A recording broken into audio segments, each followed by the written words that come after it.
First off, guys, if you're just watching on YouTube and you think your hair always looks dumb, but today it looks absolutely insanely dumb, I'm getting my head tattooed tomorrow and they have to shave it. And I thought maybe I'll get a really, really high up haircut so I don't have to shave so much. Side product of that is looking a bit dumb, dumber than normal. So just ignore that if you can.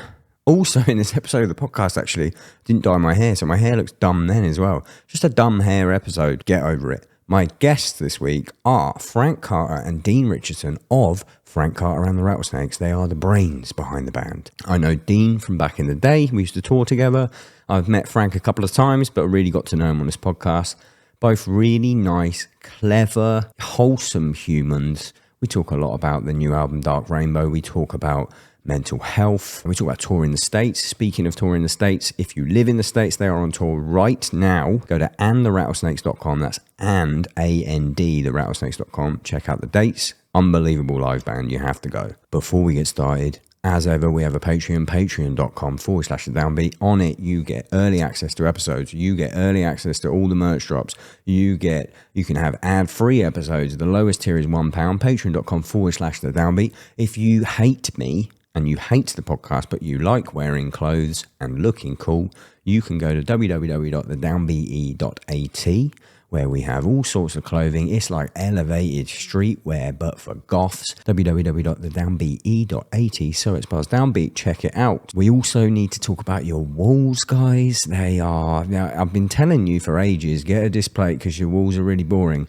And people have been telling me they're going around your house and they're like, I didn't know if it was a house or a bomb shelter or like some sort of weird drug den. You need to go to displate.com and get yourself a poster that's made from metal and mounts on the wall with a magnet. Have you got a landlord who is evil and is going to take away that deposit from you? Newsflash, if you have a landlord, they're evil. No drilling, just a little protective leaf. Let's say you love a football team and you put up the display and then the player on that poster does something horrific. That Serbian movie. Think that bad, right? Something that bad. And you need to change team. Obviously you need to change team because the chairman came out and went, I actually agree with the player. Guess what? You just go to display.com, you get yourself a different team, different player, you just change it up. Listeners to the Downbeat podcast can get 25% off 1 to 2 displays or 35% 3 or more by going to display.com/thedownbeat. And using the code DOWNBEAT, make your walls look a little bit less problematic. It's Frank Carter and Dean Richardson, aka Frank Carter and the Rattlesnakes, on the Downbeat podcast.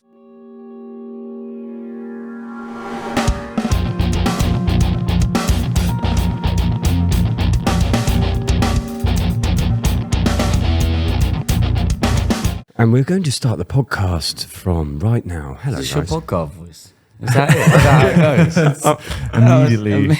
I'm going to do the whole thing like, hey guys, how are you today? I always get worried when people, like, thanks for coming, but I always get worried that people are like, even though we sort of know each other, they're like, this is going to be like festival press.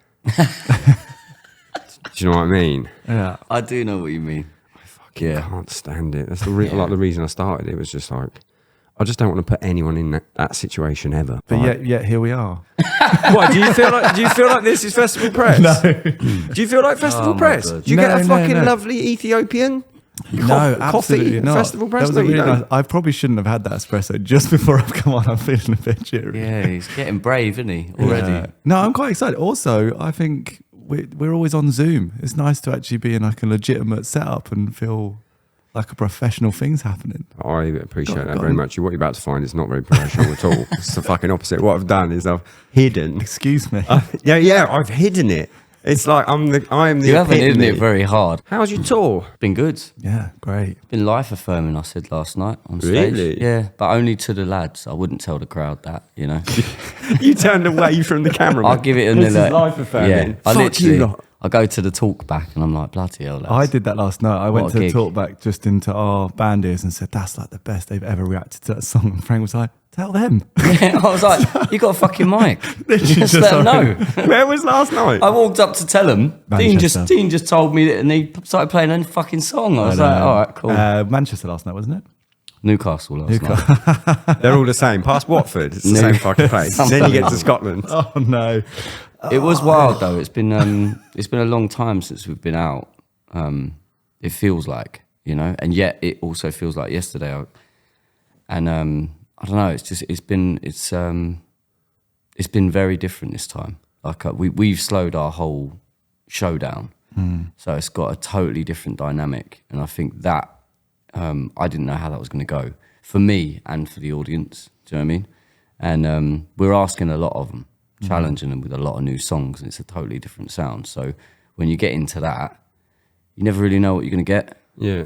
And what we've got, like I said, has been life-affirming. It's been beautiful, really beautiful. You say you slowed it down, like, because I mean, the last time I saw you guys, we played a festival together somewhere fucking weird. I can't remember where it was. Somewhere, they're all weird. So you probably did some great press before it, but it was like somewhere and like somewhere regional. No, it was a Euro one. Okay, one of the good ones. Yeah. But like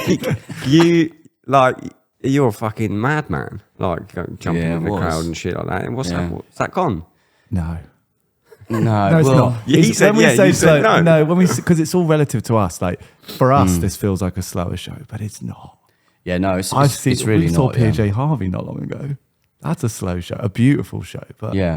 you know what I mean? Like, we've got to be read to us. We've slowed it. We just pulled back a bit and we're putting the new record in, but it's not slow. I think it's like it was getting to a point where I was concerned it was unsustainable, you know? And Yeah. I've been like that a few times in my life where it gets a bit too much, and I'm like, well, there's no ceiling here. Then we made Sticky, the fastest record we've Ramped made. it up, yeah. But also what changed was that I'm singing now, like properly singing.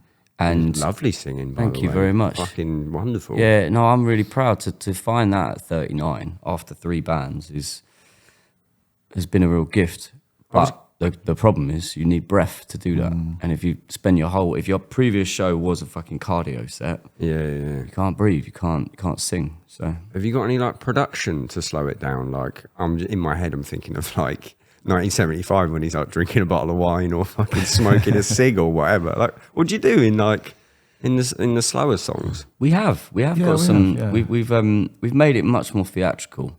So we've got these little breaks between sort of acts. We split the setup into acts. You know, make it more like a play almost. And we spent a lot more time with the lights and just making sure that they weren't just non-stop like they used to be. Yeah. So if we're going to slow it down, the whole thing does. And a lot of it just meant that the journey on that set list is now like more integral than ever. It used to be we can just blitz all the songs. Now we've been learning that you've got to get those steps right.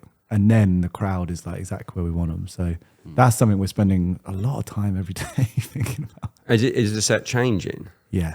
Like Every night at the minute. Really? Yeah. What? Because the crowd didn't quite go the way you were planning. Day one was really hard. We went super brave. We played the whole of the new record. front to back in a row. Not in a row, but A lot of it up front. Yeah. yeah, too much of it up front. And What was the venue? Set the scene for me so I it can. was in Cardiff. Boys, that's a tough one to try. That It was And it was wild. the record had been out for about 4 days. So it's not Someone even like they'd messaged- had time of it. Someone messaged me afterwards and was like, "Great gig. I'm not sure that was your crowd." I was like, "They definitely were, but we were asking a lot." You know? You can't expect them to be going fucking like respectfully ape shit for like man of the hour. Like that's Oh, actually, No, they were. You're That was, wrong. that was the going one. ape shit. that has been the biggest surprise of the whole thing. We end our set on that now. It's like the I'm not biggest saying they song of wouldn't the set. enjoy it, but like I'm trying to think of like Sticky era touring. Oh no, it's a different crowds. different sort of reaction. Different sort of ape shit. Yeah, what's the ape shit? It's like It's like a fucking it's watching 1,500 people just singing at the top of their just lungs. boogieing. For that moment, everyone in the room is a rock star. Yeah. That's what they fucking feel like, you know, and it's really amazing to watch. But it's been Sexier. it It's is sexier, yeah. Sounds sexier. the whole thing is sexier, and I think we've always, you know, that's been in our songs forever. Like from record one, you know, Fangs is all about that, you know, and every record that we've written, there's always been some utter filth in there that I've just hidden. Do you know what I mean? Like in plain sight. Well, that's who I am, like, and I'm sick of trying to play it down. Like, why can punks not have good sex? Do you know what I mean? Yeah. Like, we all, like, it's really important. And so I've always talked about it, I've always written about it, I've always been proud of it, you know? And this time round, it's like, well, what is the embodiment of that? Because that's like, you know, we talked about it the other night at a gig. I was like, you don't fuck like that 100 miles an hour for fucking 6 hours. Do you know what I mean? 30, I'm 36, you're 39, absolutely not. Like, you've got, it's fluid, it's organic, it's a give and a take. And we've basically just put that into our set, and it's just really nice. We're making love now. I was literally, the words are about to come out of my fucking mouth. This is a love-making set. This is a love-making set. Well, it means you're doing it right, because I got it immediately. There you go. Yeah, there you go. I'm also a bit of a sexy punk myself, as you can see from the butt plug over there. Did you find a formula on, like, old song, new song, old song, that's worked since Cardiff? Or are you still tweaking it? How many shows have you done? We've done 5 or 6 now. Yeah. But by night 2, we had it in the bag. Is it old song, new song, or is it like... No. It felt more how, when do you move back to old? That seemed to be the critical thing. And once we got that moment right, it felt like everything after that was... I think it's more... someone described it as your audience is leaning in at the start. And it's like you don't want to let them lean out. Like, you've got them and you can kind of be as brave as you want, but there's a point in which you then need to kind of... kind of go down some of the old nostalgia stuff.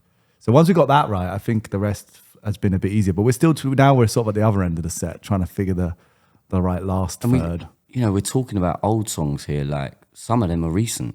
You know, some of them are only a year and a bit old anyway. More just when do you leave the new record. Yeah.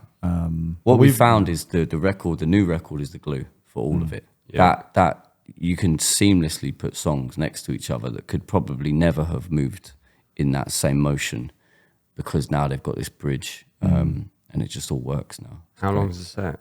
It's an hour and a half. Yeah, that, like, the minute you were saying about, like, you know, slowing it down a bit, my whole thing with Stray, not to make it about me, but, you know, some of it's about me. You got the socks on and everything. I've got the fucking socks on. No, but, like, I struggle.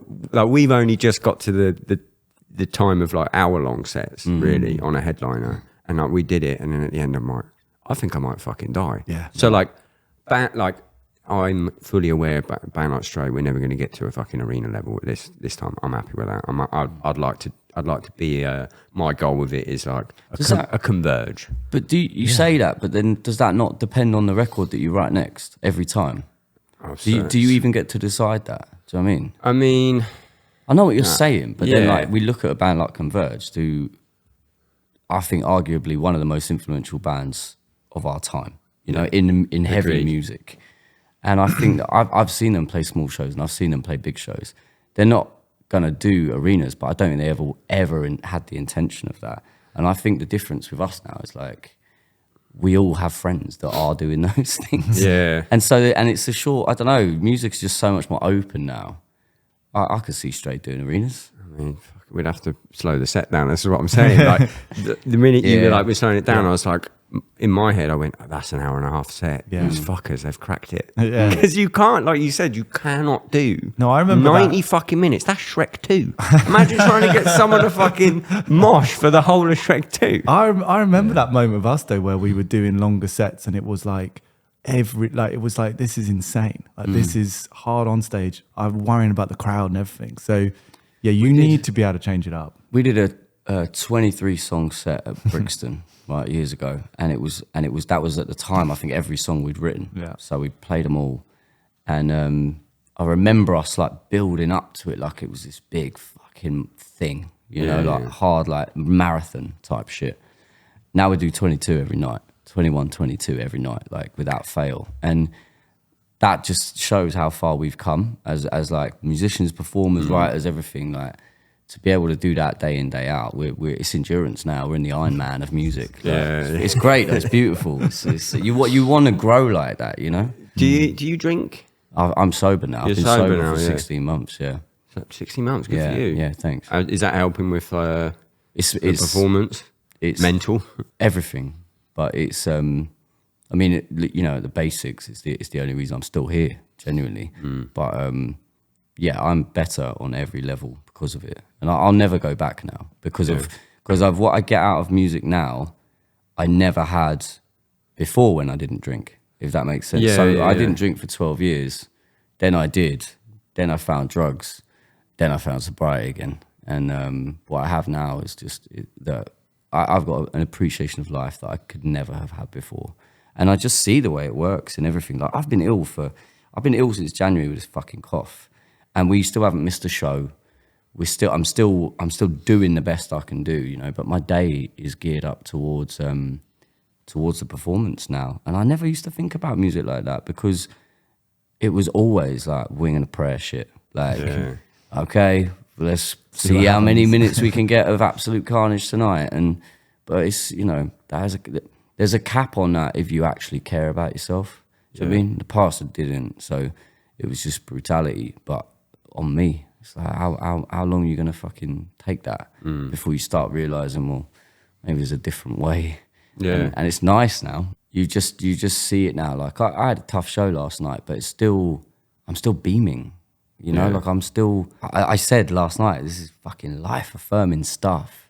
And I was struggling. I was really having I was out of breath. I couldn't quite get that note that I want to get, but it's still like, this is a reason for living, you know, like what a gift, what a job, you know. That's super fucking positive. Yeah, man. You got any vices? Not to keep fucking poking, you know, but Yeah, fucking hell, Craig. yeah, but because I struggle and have struggled in the bars. Like I quit doing. Sorry, mum. Quit doing blow. Like, but I still drink. I can't drink because where I got to with my drug usage was just, it ended really, really badly. And I'm really lucky. I'm really grateful to be here, but I'm in recovery. So it's like I'm not just sober. Like I actively, you know, I go to meetings and but I needed that for where I was at with it, you know. So as far as vices go, my main vice at the minute is like is music. Really, I'm just fucking pouring it all into this, maybe unhealthily, you know. But I don't know. I've even cut out fucking sugar. Tried to drink a fucking Coca-Cola last night. I'm 39, I feel it, man. I'm like, I've lived, you know. That's the thing. When people are like, you got any vices? I'm like, no, I don't. Done them all, completed it. Yeah, literally. It's like, fucking hell. I literally, because I quit drinking on a tour, same sort of like performance-wise reasons. I was like, I can't physically do this for a whole fucking 6 weeks. I just can't. It's the hardest shit I've ever written. So I quit drinking, and I just found myself like, I need like a little bit of little bit of self-harm, just a little bit. So I started vaping. I didn't even fucking smoke, and I was like, give me that fucking vape. Now I'm a vapist. Really? That's it. That's what it's a gateway, isn't it? Gateway. What's next? I'm doing it reverse with cigarettes. We all stopped drinking Moving pre-show on to the now, hard though. stuff. Everyone. Yeah, a whole band pre-show, and it's made a massive difference to our show.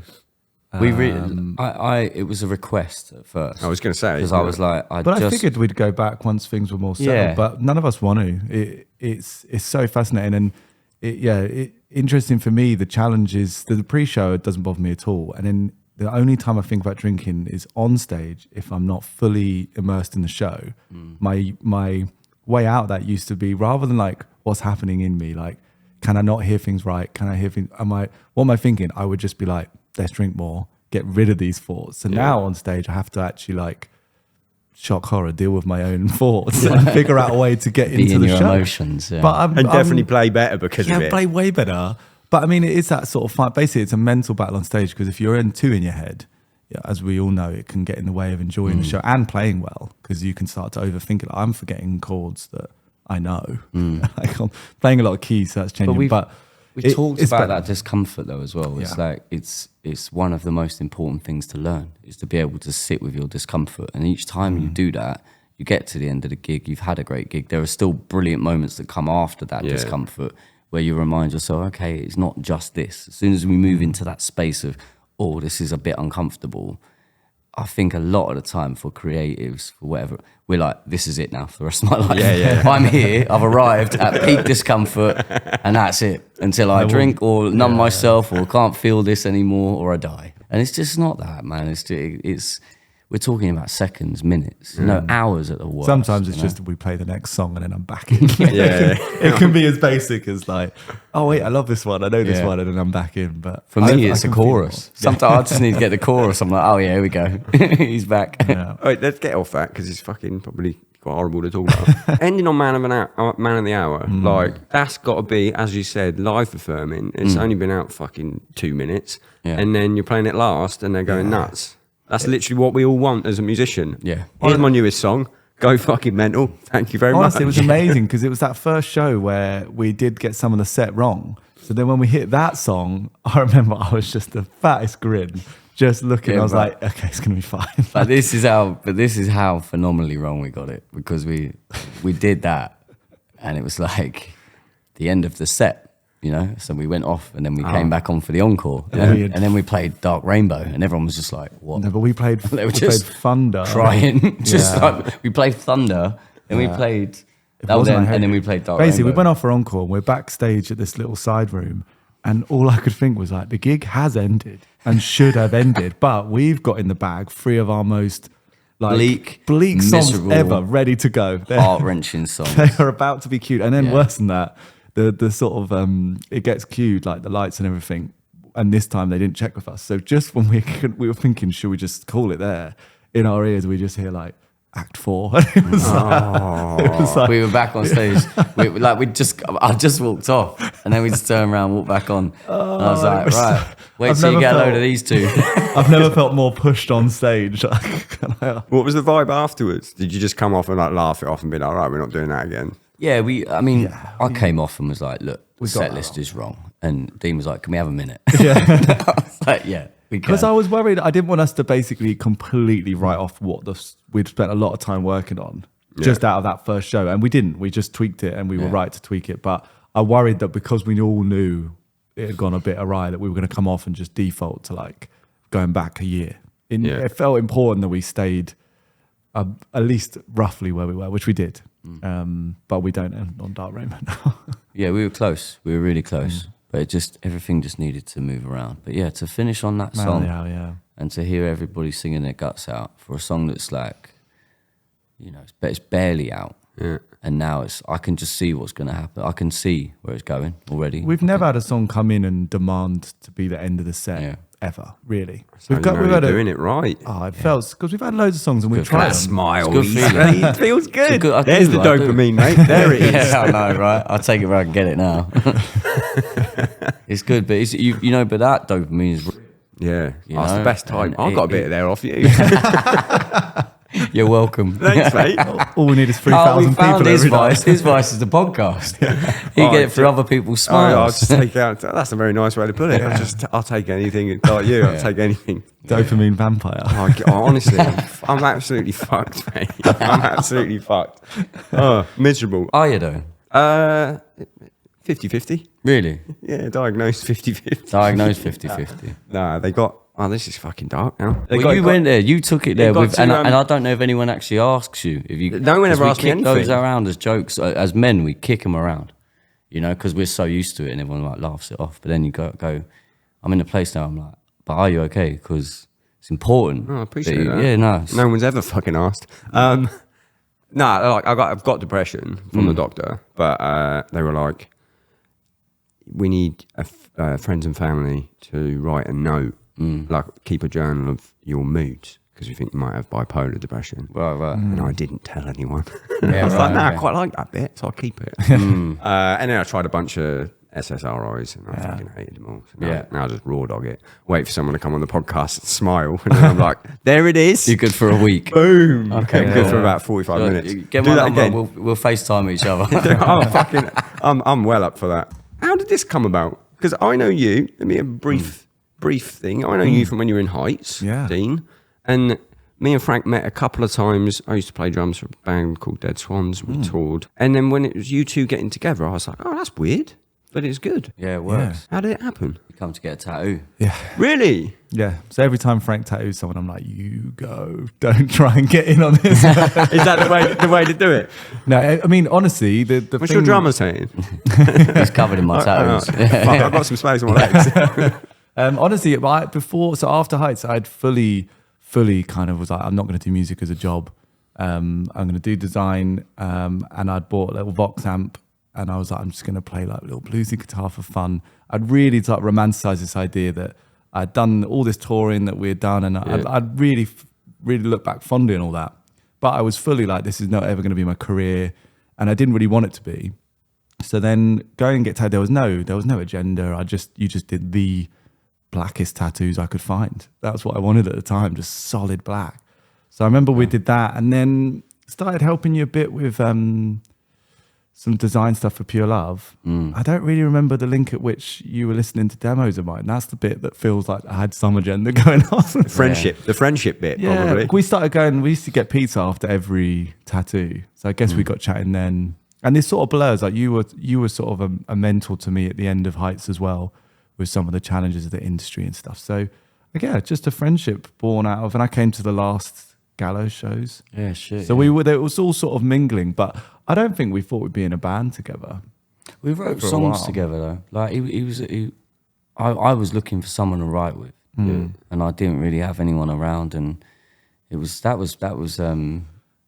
started just before Pure Love, really, as well, weren't we? Yeah, that was for like pop stuff, didn't it? We were trying to just see if we could be songwriters, not artists as well. So it was a lot of stuff happened before the eventual.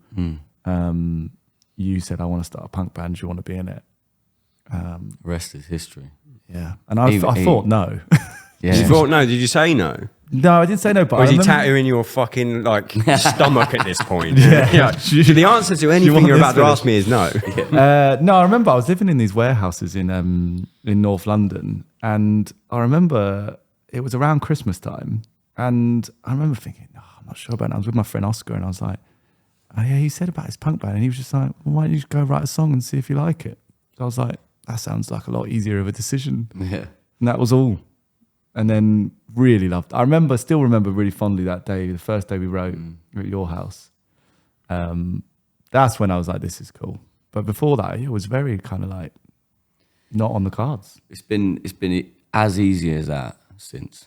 Like if you put us in a room with instruments and you take everyone else away, there's a song. Like it's literally as simple as that.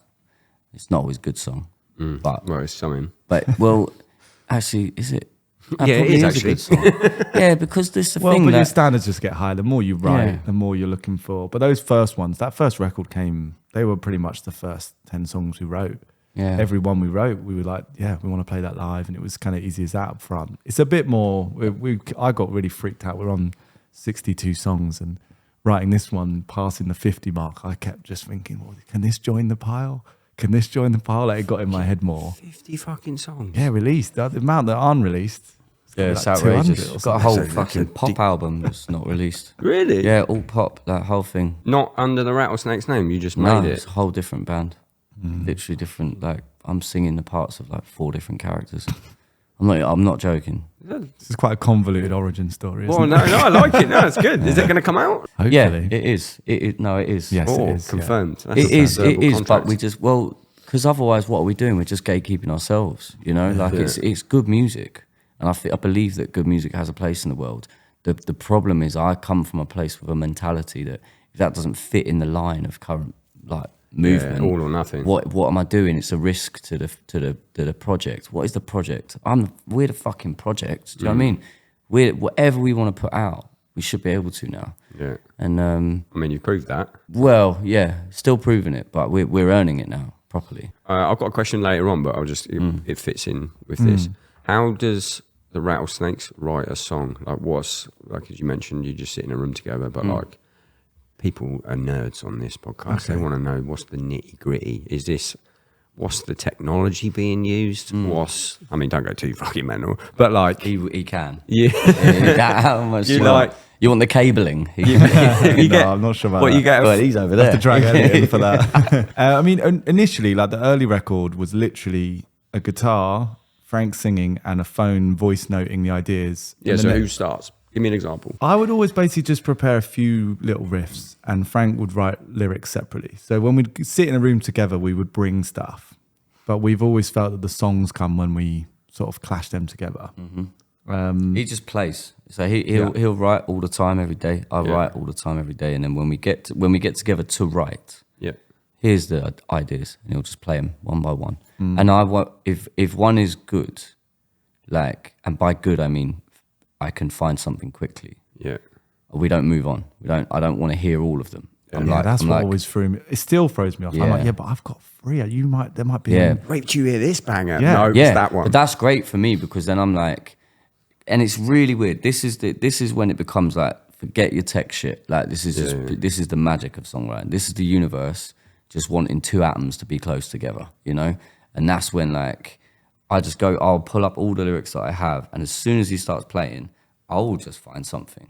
It will just fall naturally into where it should be lyrically, like emotively, and I'll just start singing. And I never really write lyrics with a melody in mind. I never have had the capability for that. Like I don't have a huge amount of autonomy in my writing because I'm not very good with instruments, you know. So as soon as it's there, like the melody is hidden in what he's written. Yeah. And then I just use my words to find it. And then the nice bit is we finish that one usually. We're like, okay, there's a verse and a chorus or whatever. What else you got? And then we'll play another one. I'm like, oh, well, fuck, well, this is this. And some of our cooking. Some of our like wildest songs have come from me running out of ideas and having things that like were discarded. Like I Hate You came from having nothing left to show you and feeling bad about that and be like, well, I've got this thing I've always been playing, but it doesn't feel like it should be us. And you're like, no, Like keep playing that. Sound check riff. Yeah, all that stuff. So that sort of, I Hate You is such an integral song. It was a big part of our early years, but it was also when I realized like, oh God, there's no rules here. I can show Frank anything. It doesn't have to be early on punk. Like it can be anything and we'll make a song. But the only thing that's changed basically is that as we've sort of grown and looking for different things, just being on guitar and vocal became a limiting factor. So now it's kind of like those ideas can be any. I feel free to sort of write a drum beat or a keyboard line or a lot of like Sticky was all written on bass and drums. I was just convinced I needed a break from guitars, but our songs needed a break from guitars. So the concept's the same, but it's not just guitar now. It's just sort of here's some musical ideas, and just like I really try and limit the demoing to not be productions. So once I get a drum sound and guitar sound, I don't. It's bullshit. Yeah, they sound unreal. Like I've got a level with you. Like he talks about. I mean, he's produced our last 2 records. So when I get lumped, here's some new ideas. I'm just there like fucking hell, mate. Like you've taken it. I think what I mean is I limit how much time I spend. But obviously, once you get familiar with some of this stuff, like it's like you get a good drum sound and you get that all set up. Like you can MIDI in a new drum beat and it sounds great. So are you engineering as well? No. So when I'm writing, yeah. But I mean, when you do the records, no. So we've had a guy called Daniel Moyler who's an incredible engineer, does loads of pop stuff, but like favorite band's Deftones. So this project comes on, he's like, yes, please, because we want it to be like somewhere in between. Needs but to like, be sexy. And then Elliot, our guitarist, TM, everything man, also engineered guitars. Over there, working on something. Yeah, working on something. He engineered the guitars on the new record. And then Gaz engineered drums on when we did Drugs and Parasites. So yeah, engineering's not my forte, really.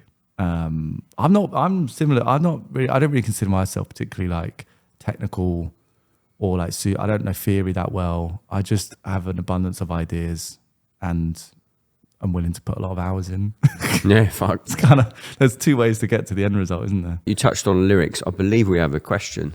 I believe I have a caller. Look at this fucking, what's this professional? I love it. Thanks, you got to start owning this at some point. You keep bringing up the professional bit, but we know it's, I do it every episode.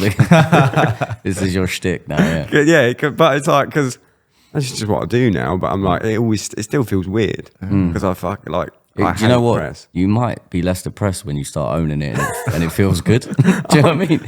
You might embrace it. Even when I'm asking people, I'm like, would you like to come on my podcast? It's got this many listeners. It's got this many. We were well excited for this one. That's fucking sick. Yeah. That's good to hear. Oh, we have a caller. I believe we have Paul. Yeah, Paul, let's go. It's slow loading. That's the Android. Yes, Android slander. Hi, Frank. Hi. Oh.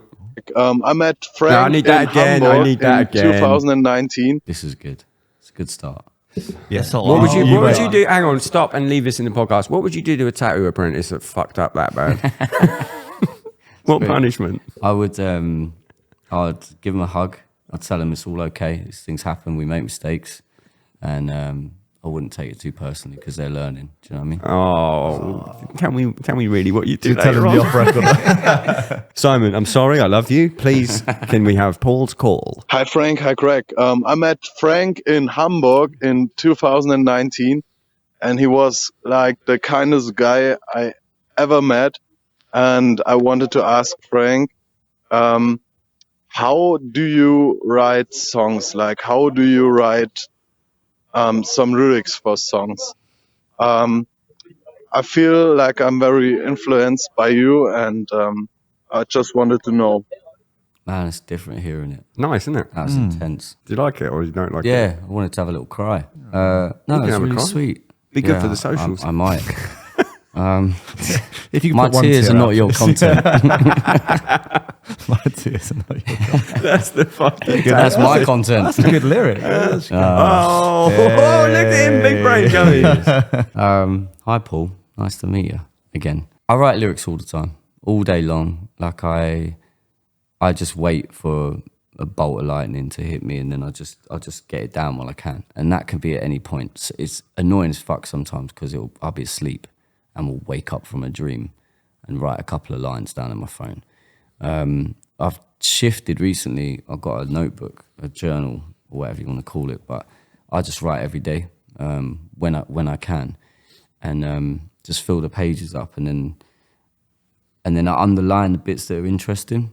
Like there'll be a little phrase in there about like. Is this just about your day, or is this writing lyrics? Well, this is the thing. What? Sometimes some of the greatest songs are just about your day. Do you know what I mean? Like if you That's talk, what I if you mean, look though. about Bob Dylan. Well, this is the thing. I'm just writing about my day often, but then one day my day is sat on a fucking mountain looking over. There's music in it.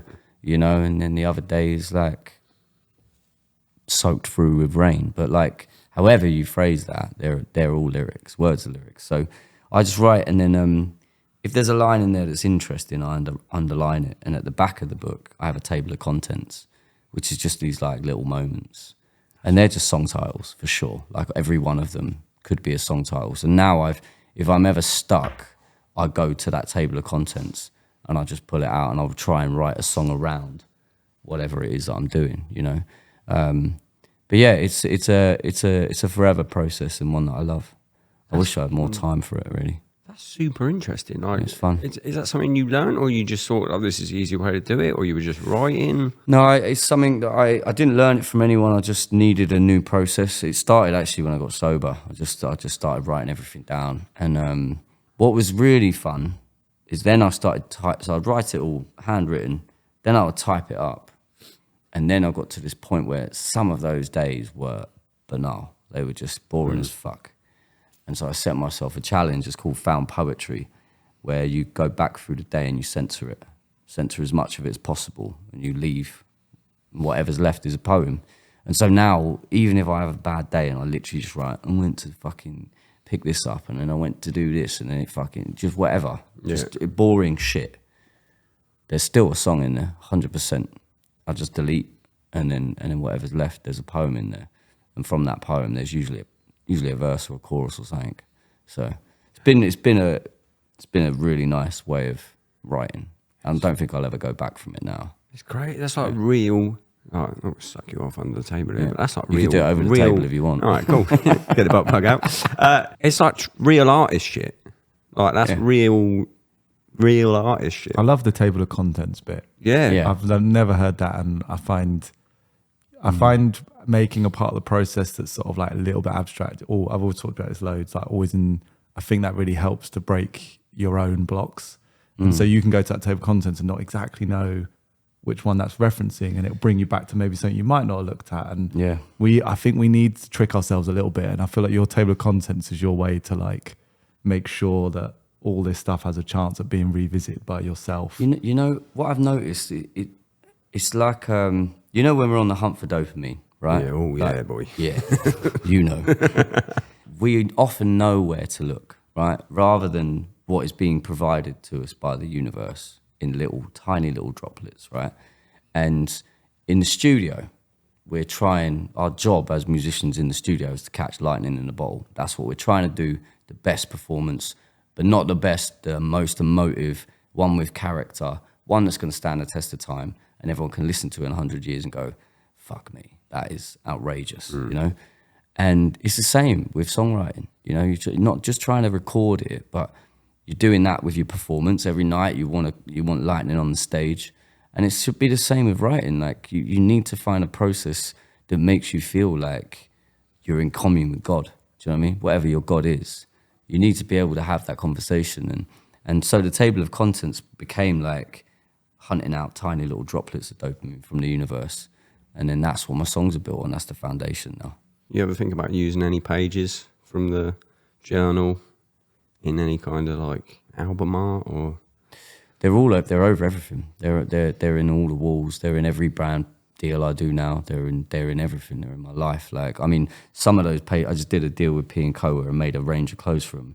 Some of the pages just have, because I censor shit as I go as well. Yeah. And I sent them through this book and was like, look, you know, use this for the clothes. You know, there's some ideas in there, but feel free to. And they're like, yeah, cool. And then they're like, we want to use this bit, but you've scribbled it out. Should we delete that? And I was like, no. And so they sewed it onto the clothes, like censored. And I was just like, it's beautiful to see that. I was like, that's so brave of them to take something that I've written and then I crossed the last line out and they just put it there.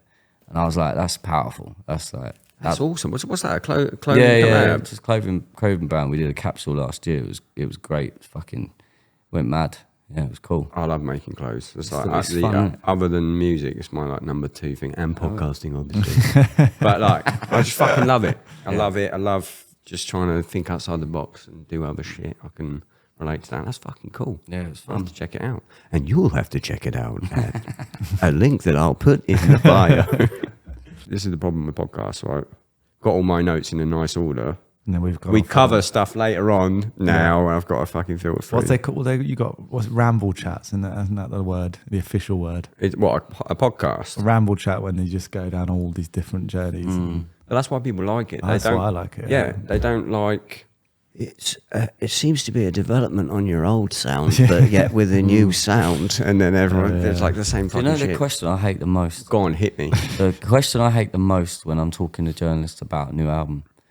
What can your fans expect that's different? I'm like, you've got to be. My hair's longer. Fuck you.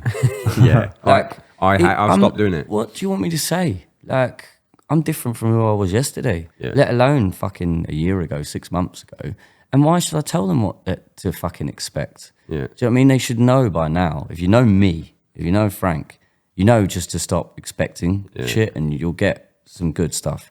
Like, if you know Rattlesnakes, you've given up expecting on every record because it's all different. Like, and then a journalist comes along and says that, and I'm like, I'm not doing your fucking job for you. That's exactly what it is. It's Like- hey, I'm busy. I had to do a lot of shit today. Just answer that. I mean, that's what I do with the calls. But But then someone said to me, "Oh, what does it mean?" And I said, "What does it mean to you?" You know, they said, "Yeah, literally, shotgun to the face." And he goes, "Well," and it was about Dark Rainbow. The title. Yeah. What does Dark Rainbow mean? hey, go on, hit me with that. Do my job for me. And he said to me, to me, it's the tension between happiness and sadness. And I was like, well, why the fuck are you asking me? Because that is perfect. Like that's. I would have given you an excuse. I would have given you what it is to me, and I would never know that. And now that's all I talk about. It's the tension between happiness and sadness. And that's from fucking guy in Germany, like just out of nowhere. It was great. Where did the concept for it come from? Were you looking at a rainbow and you went, "That's too fucking happy"? A little bit of that, but like, you know, rainbows is this thing in the ether that only happens between the darkness and the light, right? Can only exist there. And it's also this thing that has this magical ability to stop anyone in their tracks. Doesn't matter if you're like 3 years old or 99, you're going to see that. You're going to stop and take a moment for yourself. Yeah. So it's always about bringing yourself back to the present. And I think that's what we were trying to do.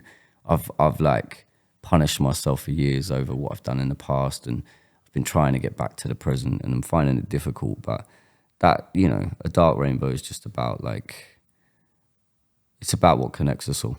You know, that's ultimately what it is. He's such a real artist. That's got to be fun to just be like, oh, here's a riff. Be a fucking artist on it for me, would you? That's fucking awesome. No, I love it. I've also just never really been one for words and stuff. So for me, I've always said like my favorite thing ever is sitting and writing songs and music, but I get this feeling of they become this like completely real thing when then Frank comes in and sings on them and gives them context and stuff, because it can be quite abstract making music. Like you sort of we spend a lot of time people asking what the lyrics mean, and it makes me think, well, what does what I do mean? And then it's like it doesn't mean nothing because it's obviously coming from somewhere. You know, if you write an absolutely bleak, depressing, it doesn't come from nowhere. No, but it is very hard to tap into where it's coming from. But I really enjoy that moment. So Dark Rainbow, the song, I remember as soon as I had that music, I remember thinking, and this doesn't always happen, sometimes I've got no idea what Frank's going to make of any of it. With that one, I was like, this one is for him. He's going to love this one. I know we'll make a song out of it. Yeah. And I've never been more confident, really. And it's funny how there was something going on there. And I've got this sort of growing theory, which is a bit abstract, that the deeper we get into writing an album, loads more songs come. And I think potentially it's because I'm absorbing a lot of what you're saying and then writing music with a bit more of a brief almost. Yeah. Sort of like, well, I know what we're making now. Whereas when I start and the first stuff I show you, I have no idea what you're going to sing about yet. Yeah. I know what you're going through in life, but it's not always as simple as direct as that. It's often far beyond what I see you're going through. So there is a really interesting thing about the lyrics and the music and how much they're talking to each other or not. And I don't know. That's really interesting though, because I feel that happen. At the beginning, it's like two separate conversations. And then there's a moment where it like locks in. And then we both know, because at the beginning, I don't often know what I'm singing about. No. You know, like I don't, because I'm trying to work out your headspace and from the music that I'm presented. They're really different moments. That first bit where we're sort of dancing and both trying to figure something out, and then we're sort of like locked in. And everything. That second bit requires a lot less. That's just like flow. Like we both I don't know, songs flow. We don't have to talk as much. And the only thing I sometimes feel bad about, I don't often talk about the lyrics with you when you're like maybe that's just an instinct thing. What do you mean like you don't talk about if we do a song that's he says something really dark and you go you don't go, are you all right mate? You go, that's a fucking banger. That's in. Honestly, I'm more likely to react like yes. Fuck yeah, sorry that happened mate. But it never feels to me jarring, man. I probably should ask you, but I've always took it as that if you're at that point when you're doing it and it's us two doing it, that's what you want from. That's what you want to turn those lyrics into. Yeah, is a moment and a song. I need a safe place to if I'm going put it into out, you know? every time it becomes. But then we have always said we do sort of our own version of like if we write for 8 hours, 3 hours at the start is like a therapy session together. Yeah. So that's probably worth explaining, because then when we get into the music, a lot has been said and talked about. Yeah. There's always an update to the point where we made time for that eventually. We used to run out of time because of that, so we're like, well, we need to factor that in as part of our process. It probably helps. Massively.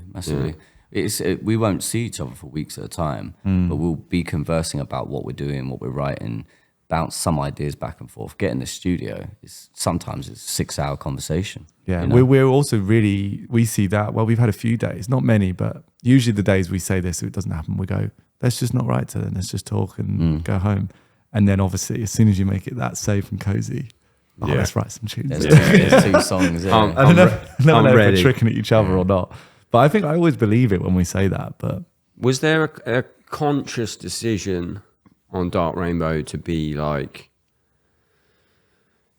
because it's quite a, forgive me if I'm fucking wrong, it's quite a lot more introspective lyrically.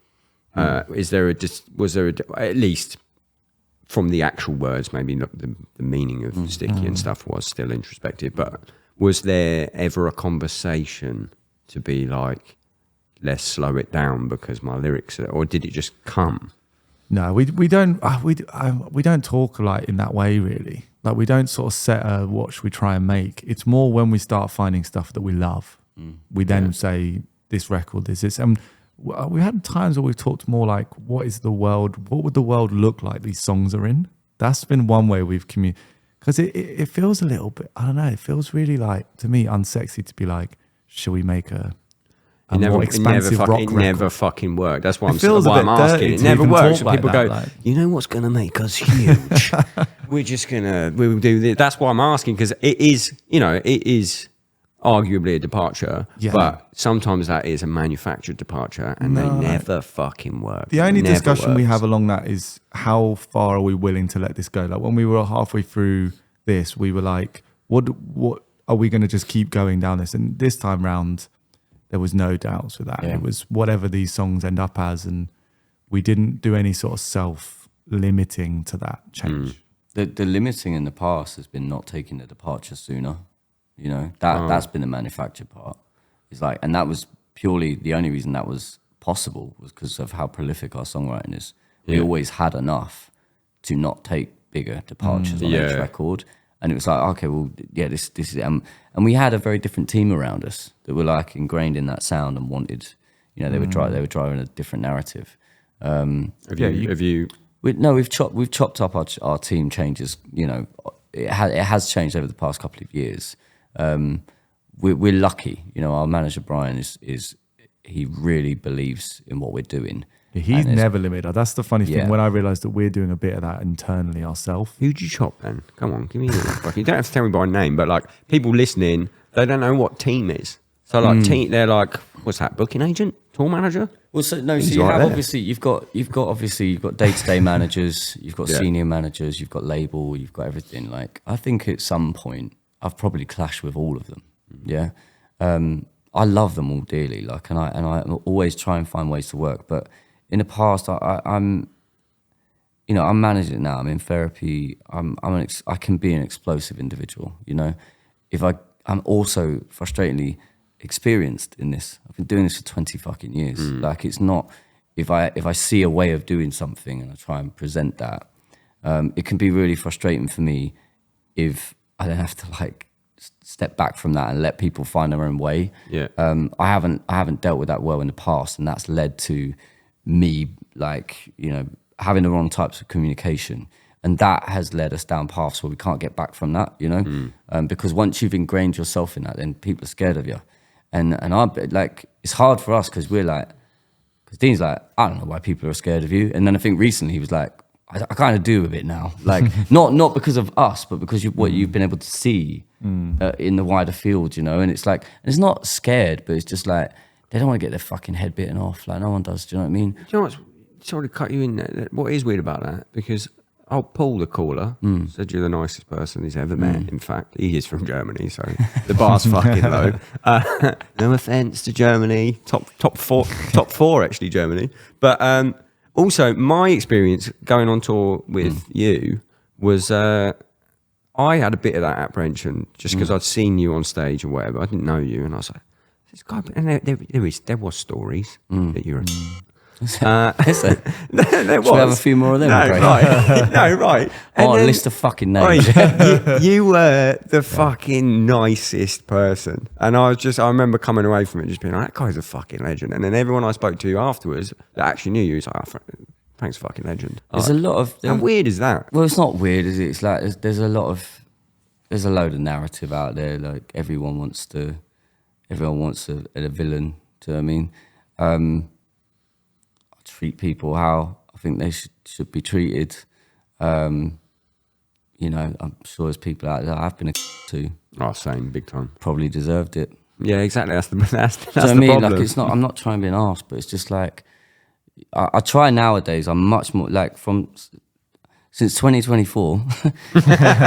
we are in, for the record, if this comes out later, it is the 11th of February. I am trying now. I really am. Good for you. I'm glad. trying to be better about it. Yeah, but it's tough, man. And it's like, and it's also it's hard if you. Let's go back to what we were talking about vision, you know, and about where you want to go and how the team, you know, the wider team, for anyone that doesn't know, is you know, they're integral to that. Yeah. But if the vision is not aligned, then that is a badly oiled machine. Yeah. Everything's grinding against each other, and you can get there anyway, but at what cost? To the damage you've done to the engine along the way. And I think that's what we're finding now is just like where we need to be involved more, where we can properly relinquish that control, and how to just be a better machine moving forwards, because that's what ultimately this is a business as well. Yeah, it's like gotta be that's a hard frustrating. thing. If there's two of you, artists, I'll use the word, and then like it is a business, so you do have to enter in contracts with people and stuff like that. And then if they're, I'm fucking, paraphrasing, but like trying to push you in one direction, but the direction is the other way. Like And you're one going of to the butt heads, problems- and it's difficult to get out of. One of the problems you have as well, outside of your sort of immediate team, like your management, is you hire companies and then people just change and switch. I mean, pre this band, that was a big thing in record labels for your career. But yeah, so I think the thing, you get the vision right, and loads of people change. Like we had a great PR agent, and then she left and moved on to do not PR. So sometimes it's not even like you're just wrong, like, but it's a constant thing to work on, is to keeping your eye on it. And then with where we're at, we've got these teams in France, in Germany, and like in Australia, it's a different team, in America, and it is kind of insane. Like, I don't know, you say people don't know, like, yeah, there's 15 people on tour, and then there's got to be 50 plus actively each week thinking about Rattlesnakes. It's crazy, really. And that has to be managed by us as well, in the sense that what are you putting out? What is your aesthetic? What are you showing them all? Because you said that you come into that tour with a bit of apprehension because of stories of what you think you've heard or what you've seen, Because, at that point, mostly what the world had seen was an avatar of just blood and violence. Do you know what I mean? And It was a good one, so- mate. It was a good one, mate. yeah, it was, but again, at what cost? Do you know what I mean? Like, for you. Yeah, exactly. That was 15 years of self-harm, And it's like I think about it now, and I'm like, I'm sad for that, for the person that I was in that, because I couldn't appreciate it, couldn't enjoy it along the way. Are you doing better now? Yeah. I'm in a really good place now. Yeah. Just realised you asked me. I didn't ask you. Yeah. No, I am. Thank you for asking. I'm in a really good place. How are you doing? Yeah, I'm all right. You're okay. Yeah, sorry, I didn't ask you. There's no lyrics, so I didn't ask you. But the music is also sad. You good? Yeah, I'm also in therapy, which I'm a massive advocate of, and of saying it more, because I think especially also people who you would maybe not expect to be, I think that helps other people. So I try and sort of, if anyone asks, make sure I say, yeah, I'm good, but I'm in therapy, so obviously there's stuff I'm dealing with. Do you do it in person? I did until my therapist moved to Italy. That was could have been, that was annoying. I had 2 therapists, and the minute it went to Zoom, Really? I pieced. And I fucking need it. I Yeah, fucking need I could- But sorry, What type of therapy? Because there's so many different types. I don't know what it's called. Just fucking talking therapy, I guess. Okay. Just fucking, So I do one called existential analysis, which is literally like, why the fuck are we here? It's about as deep as it gets. But mine has only ever been on Zoom. And that I chose that route because, and my therapist's amazing. Like she has helped me through a lot of stuff, But I chose that so I could be consistent with it. Because then wherever I am in the world, I can just go on a Zoom. I mean, most of them now will allow you to do both. If they're in person, they'll have a Zoom because of the pandemic. She brought it up recently. My therapist was So like, don't do it in person. yeah, and I was like, fuck no.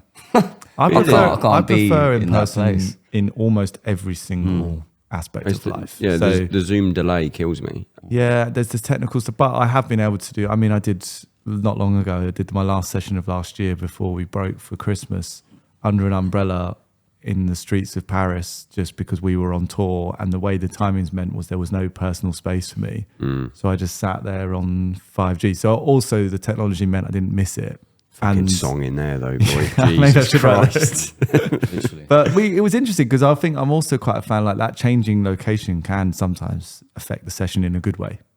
Sometimes it can hinder it, but Here's a question for you on therapy, which is more for me and not for these people. Have your therapists had experience with touring musicians? Because the one thing I found was I had 2, no offense, 2 old women, right? And their perception of touring, like they had nothing to do with entertainment or any of that. Their perception of touring was like, oh, do you think it might be all the sex and drugs and rock and roll on tour that you're doing? I was like, I'm the drummer. I'm not doing fucking any of that. Some drugs. But like, and it would infuriate me that like they learnt from TV what being in a band was, and they would project that into the session. I've spoken to my therapist a bit about this because basically there's a whole portion of the therapeutic world, whatever you want to call it, that really believes that you don't need to have any shared experience to be able to I was about to say treat, but I don't think that's the word, like work with someone. But then my therapist and my own view is that you need to have some common grounds of understanding of the challenges. So whilst he doesn't know anything about touring, he also has had an extremely high pressure, successful job that did involve a lot of travel. So there's bridges to that. And mostly he will ask about it rather than assume. So yeah, but then I know there's a real growing music therapy thing happening for people that have like people who were in bands and stuff. So yeah, I don't know. I think it depends on your view on how much they need to understand to help. But I think you need to understand a bit personally. Yeah, and I would say that, you know, if someone's coming and saying, do you think it's the sex, drugs and the rock and roll? I would say, well, those are the symptoms of exactly. Like I'm trying to get beyond, let's ignore what I'm doing in that instance and look at why I'm doing it. Because something is in me that I can't understand in myself that makes me feel so desperately alone that I need that connection. You know, there's a really interesting TED talk actually about addiction where he says that the opposite of addiction is connection. That's what we're all looking for. And that's why I think people get so addicted to drugs, because they find a connection with it. They build a connection with it that leads them to a numbness or a happiness but unfortunately it's just not real. It's not, and I do mean that when I say that. It isn't real, because anything that you have to pay for to continue is unsustainable. You have to be able to find that happiness in yourself for nothing, with nothing. That's real. That's the truth of it. Fucking deep big brains here. Again, correct me if I'm wrong, because it feels so bad to like just, I interpret it as this, right? When talking about music, because it is quite a subjective experience. To me, it feels a bit like Sticky was a bit 80s and this feels a bit 70s, right? I don't know if it's maybe just the synths, or is there anything in that? Like, it's way more synthy. There's some fucking Pink Floyd in there. Like, yeah, I remember on End of Suffering was the first time we brought synths in, and we had a lot of discussions, and we were in the studio with this two guys called Cam Blackwood and Tom Visser, and we were actively trying to find some places for synths, and there was like this thing of like immediately rock music and synths can get 80s. That's where that sounds. So, but again, that's something that we're not consciously trying to do. So it's funny though, because I think Dark Rainbow is our most accomplished record across the board, right? I think it's the closest to an authentic version of us. Yeah, we've grown, we've experienced more, but also as our writing progresses, we allow more time for it. And it's funny that you say 70s, because that's like the 60s and the 70s is my favorite era of music, and it probably will be forever. That's what I listen to before we go on stage. Last night was just like Credence constantly, and then the Eagles and the Animals. And, I hear it. I hear it on this one. But it's like so it's interesting you said that. Sticky to me is like, it's funny that you went 80s, because to me it's like 90s. Like it's just pure like 90s. I think I mean like late 80s, like fucking proto-punk kind of fucking vibe. Yeah. Which I guess maybe the early 90s. But this definitely feels old. Even like the production's old. Fucking old drum sounds and shit. I love it. To be honest, that was actually very like the production changes for me in that songwriting. I believe should be mostly instinct for me at least, and then I lose a bit of it when you have to get into the theory stuff. But we can do a bit more of that. But I don't find that as inspiring. But I believe it obviously has a place, and some of our songs were massively improved by doing a bit of that chord doctor stuff. But the production, there was a real, I don't know, just felt like the songs wanted to be not overproduced and just given like real classic sounds and stuff. So that was intentional, and especially on drums, because I really believe real drum sounds for our band is important. Yeah, you can't I'd fuck it. You wouldn't be saying that fucking chair, boys.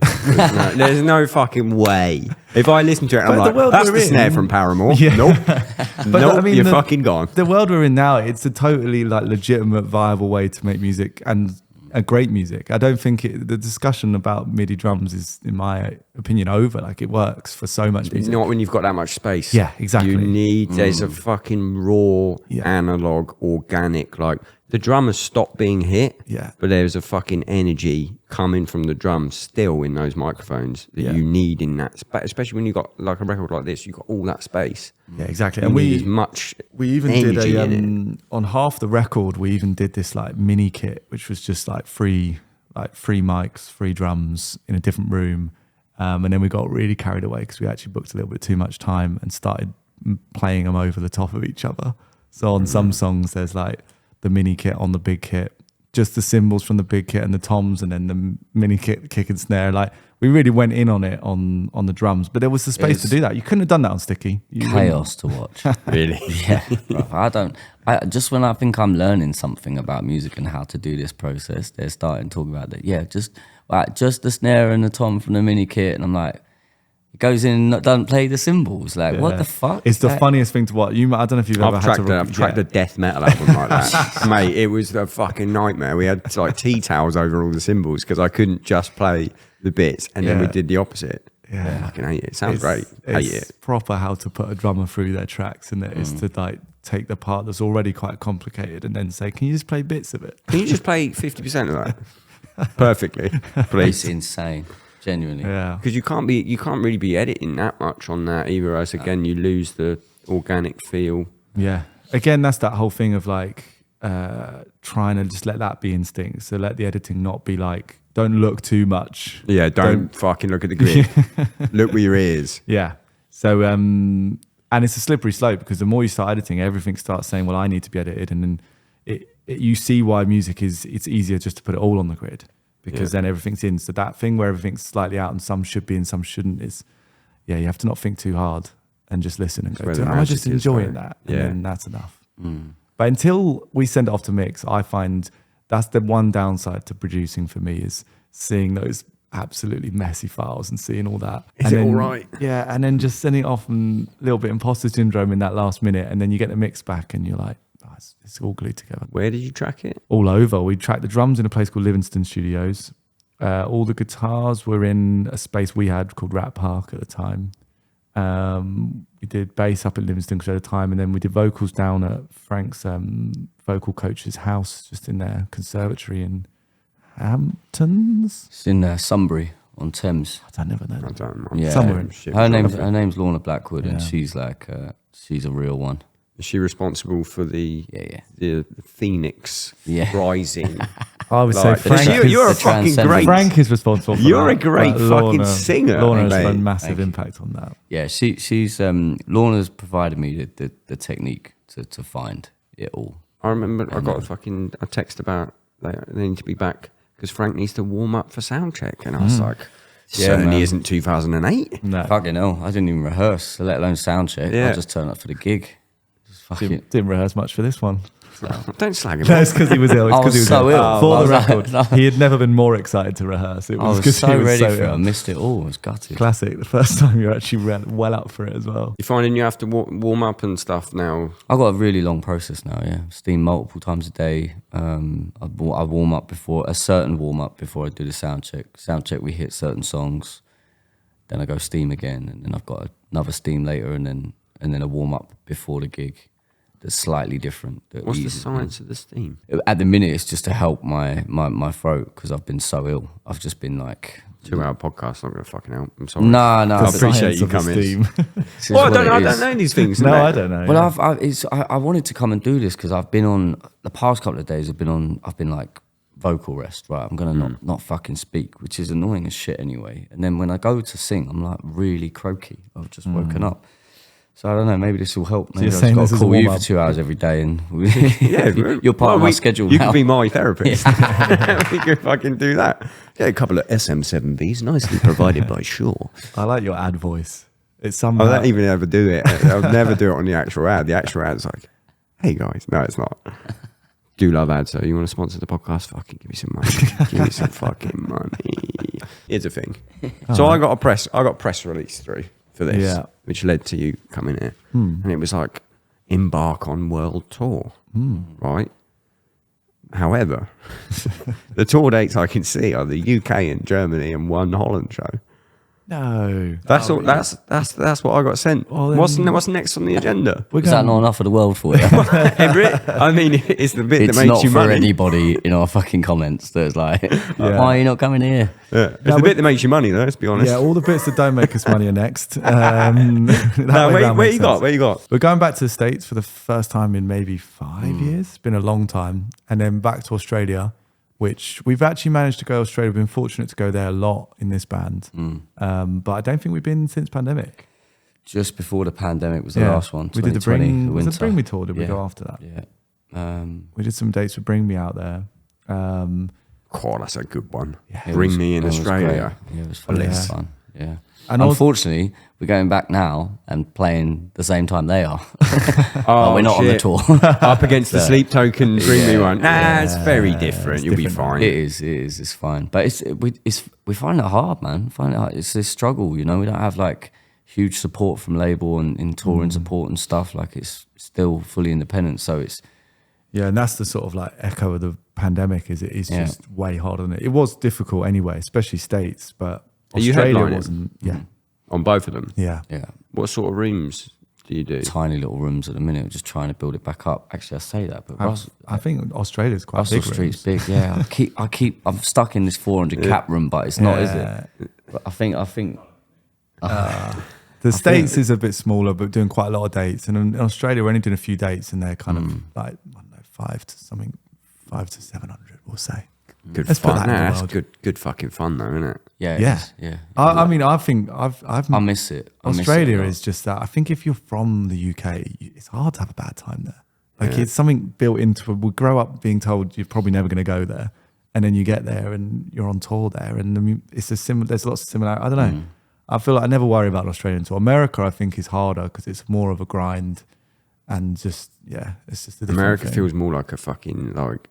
It doesn't matter. Like I've been touring America for 8 Yeah, years you've now. done loads, yeah. Every single time I'm like a little fucking kid. I'm like, Yeah. this is the shit I wanted to do when I'm a kid. I'm in fucking America. I get through the passport Where control. you I'm like, from? I'm from Reading. Okay, yeah. Yeah. So yeah, there's something around that way though. I'm from Hertfordshire. Yeah. And I lived in New York for 5 years.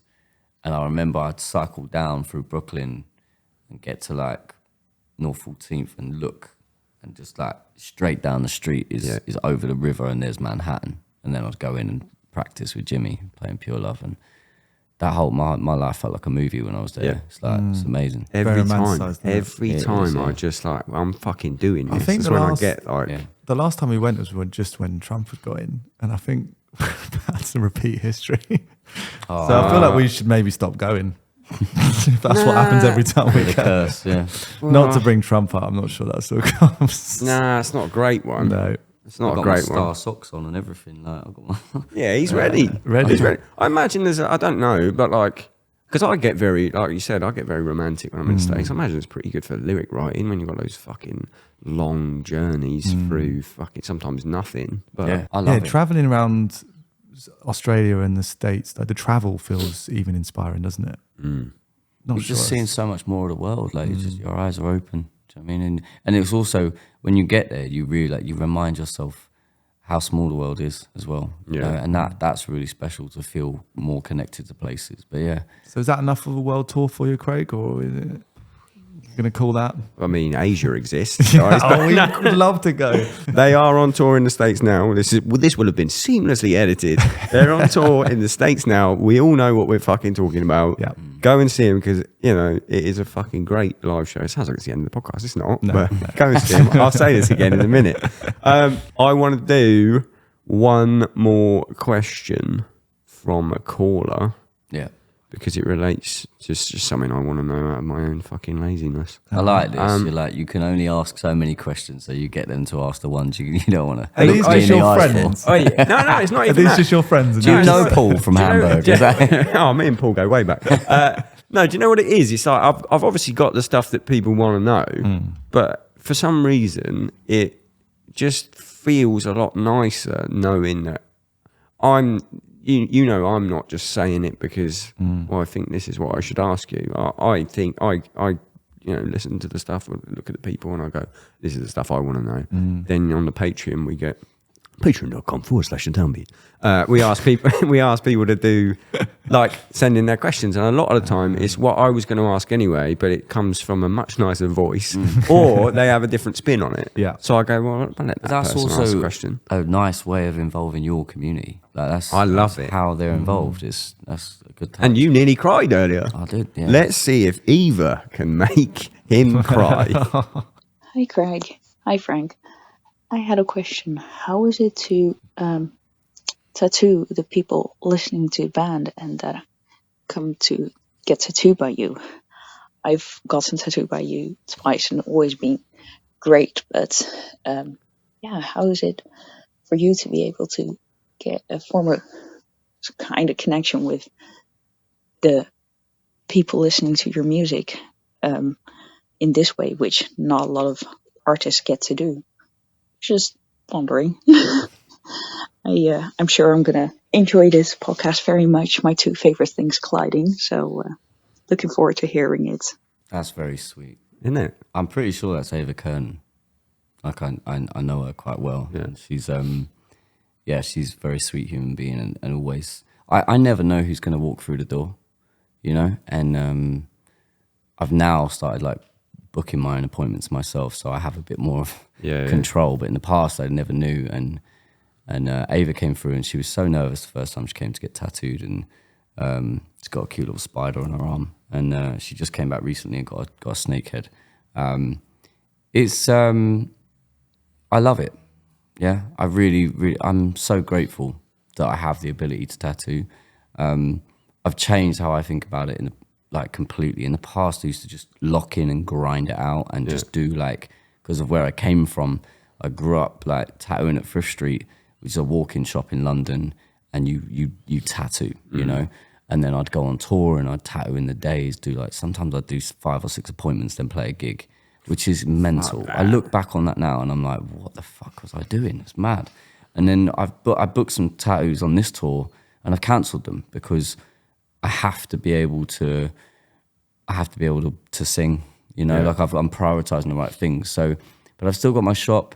It's wonderful meeting people. It's a really nice way of meeting our fans one-to-one and having the kind of conversations that I can't have with them, like backstage or afterwards, or, you know, people hang around after the gig, but often by that point I need to go to bed, you know? So it's, it's lovely. It's just, I don't know what else to say other than it's like, I feel really grateful that I can have that connection. And when, you know, the people that come and get tattooed by me they're the sweetest, man. They're just really, really lovely. Do you not ever feel a bit mean? Like, this person loves my music and I'm putting them in a world of pain right now. I feel worse when I take their money for it. That's the hardest bit. But I'm also like, you know, I've been tattooing longer than I've been doing music. So at that point, it's like, I know what they're getting is you know, it's going to be good. It's going to take one go. Yeah. It's going to hurt as little as possible because I've got a good bedside manner. And that's a lot of it with tattooing, you know, like you can get tattooed by people that are like, you don't have a connection with. It just makes it so much fucking worse. And longer, and it's just, and then you really resent paying for it. Yeah, dry wipes. Yeah, what's that about? Why do people do that shit? I'm asking you. But don't ask me, I don't do that shit. If anyone doesn't know, a dry wipe is when obviously when you're tattooing, the ink and the blood comes out, right? And then they've got to use a bit of what's it called, Bounty to wipe it off. But like, if it's wet, it's a much nicer experience. It's quite pleasant. But when it's dry, it's pure fucking pain. And some tattoo artists just dry wipe. Yeah. I was like, is that a joke? Are they laughing at us? It's like the rabbit punch of like fucking just I like how you say it's quite pleasant because it is quite pleasant, isn't it? Oh. There's like a momentary bit of relief and nice feelings before more soothing. pain. Especially if it's got Bactine in it. Come on, fucking. Oh, I'm such a pussy these days. I got my like. What's your worst place to actually tattoo people, and then what's your worst place to get tattooed that you've ever been tattooed? I don't like tattooing ribs or stomachs, and that's because it was a miserable experience for me. That was my stomach was the last one. I got my stomach outlined, and then I was like, "Is there a way this cannot hurt?" And then my tattoo artist was like, "Oh, you can use some cream," and I was like, "Well, I'm just doing that forever." And then I fucking I've got nothing that painful left to use the cream on, but so I do like my neck and everything without it, my chest without it, stomach outline without it, but stomach, I could not believe it. I did my back. Frank did my back with it, and I still haven't been tattooed since. It's just I haven't finished my back for the same I reason. just can't do it. I can't. Yeah, but that was different though, because that was we did too much. Yeah. Like we drew it on, we lined we this didn't whole do the back, whole. Yeah, and we then shaded half of it we did an extra hour with it. In right? what? In one sitting? in one go. Yeah. But the last You're hour a was trad with- daddy. Yeah. Oh, I love it. That's all I'll get. Yeah, Just yeah, fucking, sorry, how quick are you, mate? How big's the lines? Yeah, let's go. No, I am exactly. fucking fast. But I need to It's- finish it. it's Also, disgusting. when it's on your back, it is quite easy to genuinely forget. Like, if it was outlined somewhere else, I'd probably be thinking about it more. But Does he go onto your ass? How bad was that? yeah, it honestly though, I remember because we used the cream or whatever, the spray or whatever it was. I remember the thing. It was like psychological torture at the end because my body had started reacting to the noise before we did that. So as soon as the machine was going, my whole body would tense. Never had that from tattooing before. So then we did the thing and then it would tense, but then I wouldn't feel a single thing. And I kept saying to you, are you winding me up? Because I'm not in the mood to be wound up. And you're like, no, I'm tattooing you, trust me. And I'm like, now I'm freaking out. Fucking, It that was really That's the bizarre. good stuff. You can't get hold of that stuff anymore. Oh yeah, I'm not sure what it was. was that like the Japanese stuff? That was just pure lidocaine. That. Oh, nice. Yeah, fucking. There must be someone. Anyone listening in the fucking Drop in the comments. pharmacist, Any any doctors pharmacist who need a listening. tattoo? Is this on the dark web? Like, it sounds like a joke, but actually, DM me. There's 3 people in this room that fucking want it. And so you got a shop. I did have. What? Yeah. Now you just private. I opened it March 2020, signed the lease March 2020, so it was shut 2 weeks later. It's been tough, man. Like I grinded in that shop and tried to make it work, and we actually grew quite quickly, but it just was not going to stay together. I just still keep the space. I use it as my studio, just write in there, paint, and then I'll do tattoos when I can. But it's just me in there now. It's quite nice like that. Just manage it. Oh, so you still use it, but Yeah. it's like private. Yeah. Cool. Where is it? It's on Hoxton Street. Can I come? Yeah, absolutely. Fuck yeah. hell I'm yeah. well up for it. Is everyone When in I the start my Rattlesnakes? podcast, you can come. You Oh, can fuck. Honestly, do it. Yeah. Come and tattoo me while we're doing it. I'm getting my fucking head done. Oh, yeah. And the guy's coming to do a podcast as well. And in my head, I'm like, What are you getting? do we pop something? It's, I'm going to get like a fucking... Downbeat logo? Like a hanya. Nice. But like a trad hand, like Yeah. just fucking big as fuck. Sick. I'm just going to get the whole bonds done. Nice. But I just want to do it outline. I don't want to do the whole thing. I just want it to be really fucking intricate outline. Oh, right, yeah, okay. And then I'm just going to grow my hair back. I just Yeah, want that's it. what I did. Yeah, I want it there for just like if I'm on tour. Just because you fucking do. Yeah, Do you know exactly, what I mean? that's it. I don't blame you. Even we're having this conversation about like how much tattoos hurt. I'm like, fuck, I want to. It's the head's easy. The head's easy. Really? Yeah, Is walk in the park, man. Total walk in the park. Fuck yeah. I mean, I had one from here to here in 2009. That was before any kind of cream. That was 5 hours, and it was all right. It wasn't too bad. And then Connor Weinstein did a spider on my head a couple of years ago, and that was all right as well. But then I suppose at that point I was quite drunken. I'll be fucking. There'll be a couple of prescription meds on the table for me to take now. I'm fucking sitting there. But I'm in my head, I'm debating like, do we do some of this on the podcast? I'll get my fucking head tattooed. I on the got podcast. tattooed on B-roll. Apple Beats Radio by Frank once. You did? And we realized when we started that this is kind of actually a flawed concept because you can't talk while you tattoo. Yeah, so you then can't- and you were Yeah. interviewing, Now we could, but I was interviewing James from Uncle. Like, while I got tattooed. I don't know what happened with it the was the setup of that. weirdest. It was the weirdest. Combo. You were interviewing James from Uncle. Yeah. Whilst tattooing me. That is weird. It was the most bizarre setup. Kind of cool though. Yeah, It was great, cool, great yeah. tattoo. Yeah, he's awesome. Sound like a weird old time. It's more that when you guys were just sort of getting into the chat, so I'm just lying there like, could do with this being done now. Where on my ribs. oh, fuck off. You could have got fucking leg. Yeah. I think that was back when I would agree to most things. Has everyone in the Rattlesnakes got a Frank Carter special? The only one who hasn't is Tanky, and I don't know how. Well, yeah, there was one window where he could have got a small one, which was a gang tap, but he we tattooed on a. Got tattooed on a plane. Yeah, I snuck some needles onto a plane in Australia and just tattooed What's planes the on everyone. camera situation? Can you see that? Yeah, I mean, it's 4K, mate. Yeah. Or on just sat in fucking normal shit muncher Sat in class. economy, yeah. Sat in economy doing tats. That's Yeah. fucking awesome. I had this mad fucking idea. That fun, is yeah. fucking I awesome. took all these photos and went through this little moment of thinking I'm going to blackmail this airline and say, look what we did, give us free flights, and just sort our touring out for ages. I don't know why my brain went there, but I thought that story. Most people would think, I'll get a credit card for the band. They'll You just get ban free you flights. from the flights. No, I thought this story going on to, like, I don't know, the Daily Mail about, I can't remember which Just airline. pre-COVID time. Yeah. Yeah. And I just thought, they're Can't not get away going to with that want now. this to have got on, because it's just a mad moment that we did. And I was like, maybe they just give us free flights for all our touring. We'll be able to go to America every Nah, year. COVID was the hygiene Twin Towers. Like, you can't be doing that shit now. Speaking of planes as well. The Twin Towers joking there. But yeah, Keep that in, Gaz, Simon. Gaz and Keith. Was that a customer request? Is that from the Patreon? No, I got a habit of just bringing everything back to 9/11. I think I've been bored. sorry. Post Have we 9/11. bored you? No, post 9/11. What, is not enough war for you? Gareth and Elliot and our front of house Mike have been getting absolutely covered since. So yeah, there is a perk. I'm not sure why Tank's just not cashing in on it. Well, he did message me and say, like, right, rehearsals, and I was like, yeah, I'm gonna get you in, I'm gonna get Gaz in. And then I was ill for the whole time, so I couldn't. But I nearly packed my stuff and bought it on this tour, but I'm glad I didn't. It's been too much with trying to sing and trying to stay well.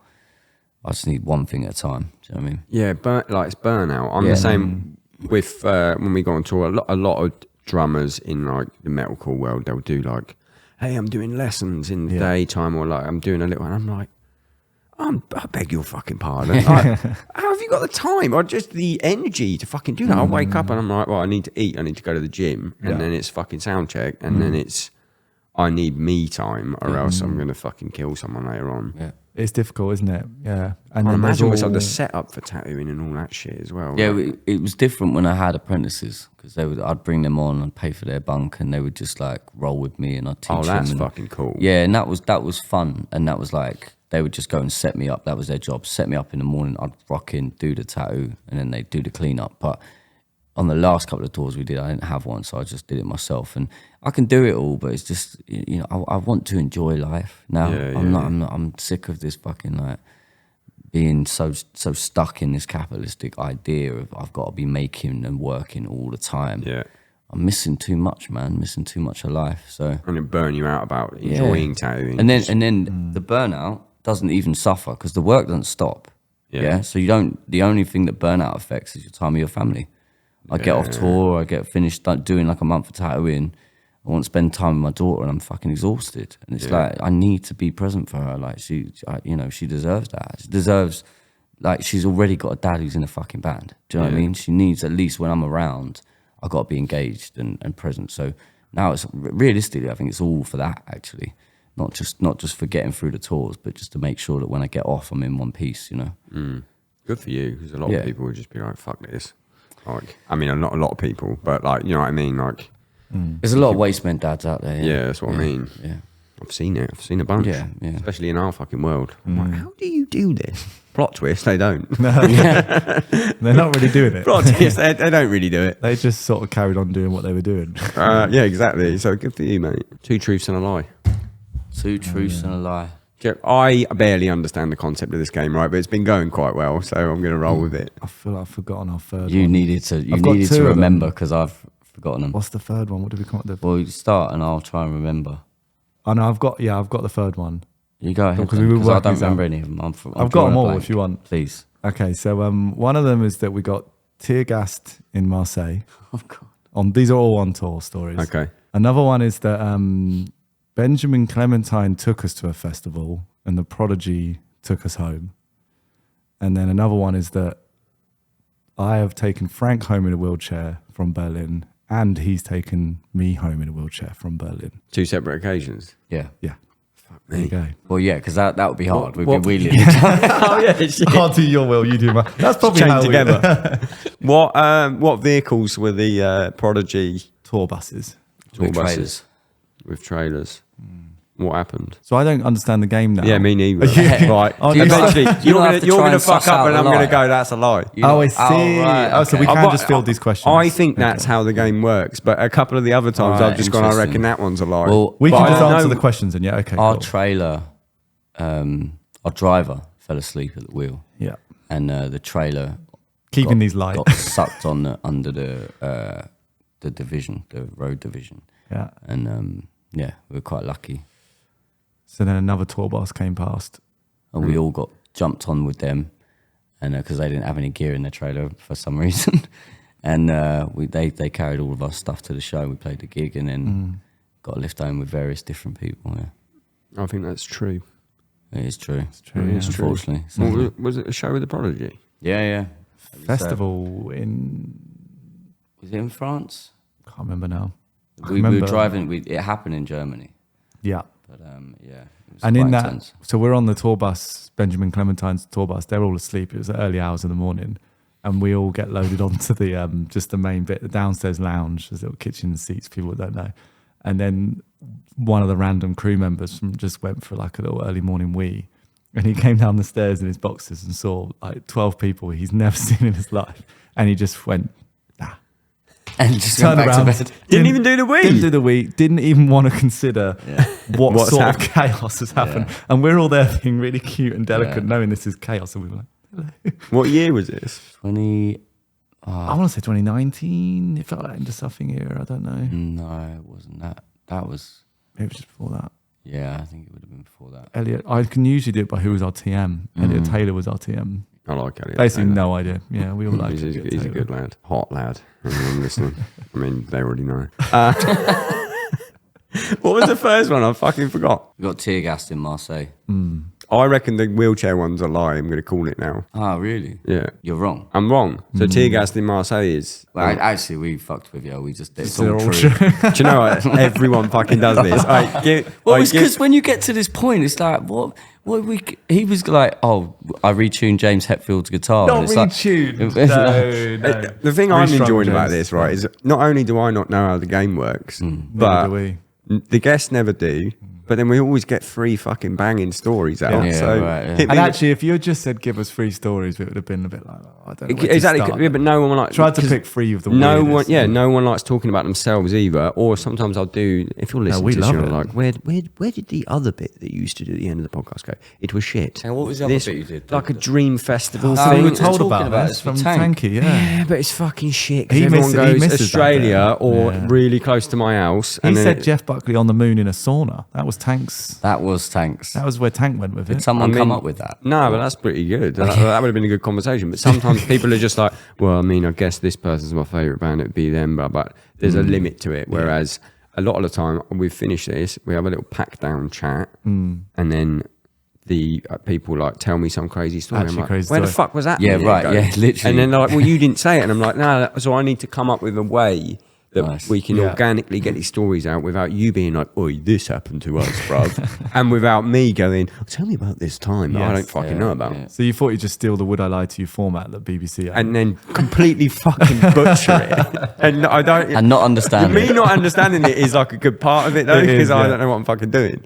So Marseille tear gas. Professional, nice. there you Thanks. go. Back on. Man, we'd been in Germany and I'd got given this T-shirt, right, by this fucking clothing brand. It's like neon yellow, the whole thing, and I love a bit of neon. So I was just like, yeah, fuck it, in Marseille, whack this on, whack this T-shirt on, go out for a walk, and I'm like, man, there's a lot of people around. Like there's a lot of police as well. And you know when you see like a bin burning but no one's around, and you sort of think that's a bit odd. Yeah. Then there was a whole- there was a whole- why that's no one's put that out yet. There's a whole bus stop that had just been completely smashed to pieces, but there was just a little old lady just sitting there waiting for a bus. I was Yeah, like, she something's just- going on. And then Something's I happening. kept seeing people in like neon yellow, like high vis and that, and it was a big workers' protest. That went on for like And a obviously, year, the like- yellow gilet thing, didn't it? Yeah, and France know Oh how to fuck protest. yeah, it was you know? that. Yeah. Oh, they do it fucking- fucking yeah, good. They do it right. They ain't scared. And but I just found myself in the middle of Marseille, like in their colours, Oh just my ready for God. it. And at one point we turned a corner and it was just like a row of policemen with a fucking Yeah. like firing tear gas down the line And just walking slowly. into the thing, and just walking up towards us, and we Chaos. all just got. And they were like, I was trying to explain to them like, no, I'm not from here. Like, I'm not on anyone's side. I'm just like, but I wasn't. But if Yeah, you're the going to be on tour- anyone's side, you ain't on Yeah, the side of exactly. the The police. tour so- got a bit- Respectfully, you look like a protester. yeah, exactly. Yeah, It got a yeah. bit travel documentary suddenly, didn't it? We're just going for a walk to get a coffee or food, and But suddenly they just herded us into too this much square, going and on. yeah, it was mad though. Like people had been here. Like there was a fucking 8-year-old guy who just taking a canister to the head. He was bleeding in the street. It was fucking. hell. It was intense. Yeah. That Did was you get gnarly. a taste of the gas at all? Yeah, we were fucking crying. Yeah. It's brutal. Really? What's it like?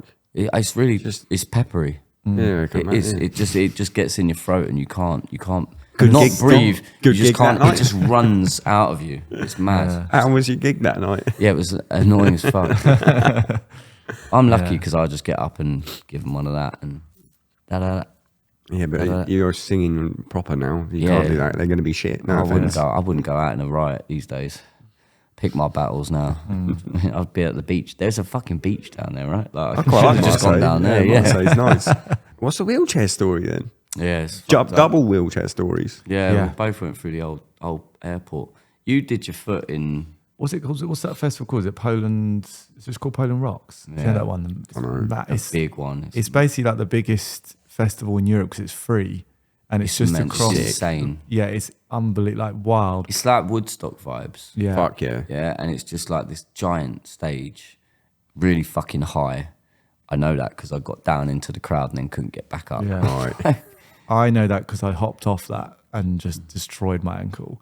Just landed on This one of guy- those little TV tracks. Oh, yeah, really no. horrible. But it was one of those. It Like was one of the worst things I've watched. Yeah, it's one of the only times you've come over and checked me. So basically, did that, immediately knew, but had so much adrenaline. And actually, at the time, was also quite drunk from Elliot Taylor. Had made some punch just out of nowhere. Decided to make punch. He doesn't do that. This is why I love him. So kind of maybe we'll blame him for it actually, rather than take any responsibility.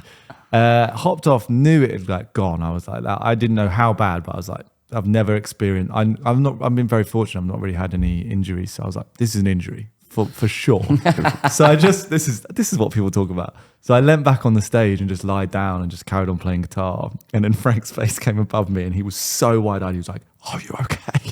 And Yeah, I was just like, it was hard to watch because Yeah. I knew as soon as you jumped off there, you crumbled. Oh, I can fucking And see it's that just- TV track. Yeah. Yeah, and then we had a couple of songs left, and I remember going to my pedal board, so hopping over and just having this like wobbly foot and just changing pedals and just laughing deliriously. I must have been in some sort of shock and just having like Elliot at the side being like this is not TM face.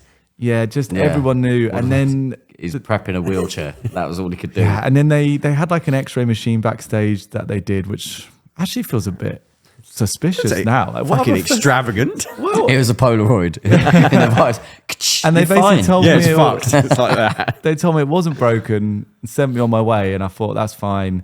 Went to bed in a hotel room, no painkillers, nothing. Like nothing was sent away with me. Woke up in the morning and I was in so much pain. I bit through my pillow, like bit through the hotel pillow thing, and texting Elliot Taylor, like, I need you. I can't get up. And then did the rest of that summer on crutches after you took me home in a wheelchair. Yeah. And that's also when I should never have done the rest of the summer. It was so hard. Yeah, it's Do insane. those. I thought Dave Grohl did it, and I was like, yeah, he probably had a lot more help than I did, because he had done that whole throne with the Yeah, foot ups. yeah, I thought, well, if yeah. he can do it, I should carry on doing these shows. And where was your fanfare? No, I literally had to get all I There was got no was throne for Dino. No. these guys would carry my bags through, and I'd be on crutches, which I still can't understand how anyone functions on them. It was so Yeah. hard. And then what was your wheelchair? I did a front flip off the stage in Berlin.